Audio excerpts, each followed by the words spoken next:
नाज़रीन अज ईद का तीजा ते आखिरी दिन ने शहरियों ने तफरीही मुकामात का रुख कर लिया है। साडे नुमाइंदे आसिफ महमूद इस वेले लाहौर सफारी ज़ू विच मौजूद ने, उन्हां नाल गल करने आ। जी आसिफ की तफसीलात है तुहाडे कोल?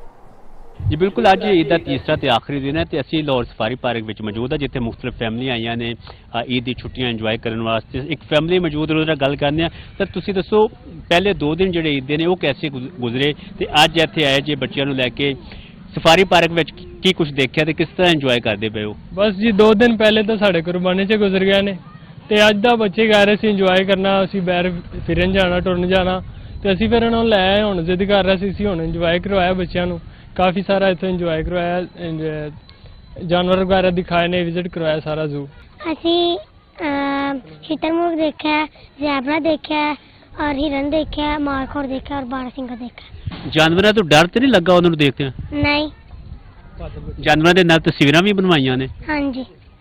ते कुछ खादा पीता भी है कि बस घूम के सारे जानवर ही देखते? पापा ने कुछ खिलाया पिलाया भी है? खादा। की खिलाया है? आइसक्रीम। पार्क की यह तो खूबी है कि एक तो खुली जगह है और अज हवा भी चलती पई है जिसकी वजह तो मौसम जोड़ा ना पहले 2 दिन की निस्बत काफ़ी बेहतर है। तो जेडे लोग भी सफारी पार्क आ रहे हैं वो एक इंजॉय करते पे चूँकि बहुत सारे इतने जानवर ने, बहुत ज़्यादा इतने इनक्लोजर बनाए गए हैं। इसका जनरल एरिया इन्ना खूबसूरत है जिन्होंने वेखते हुए इस तरह लगता है कि जिस तरह बंदा पाकिस्तान के किसी बाहर के मुल्क के कोई तफरीक आ, कोई चिड़ियाघर उत्थे आया है तो लोग अपने ईद दी खुशियां जड़ियां ने उन्होंने इंजॉय कर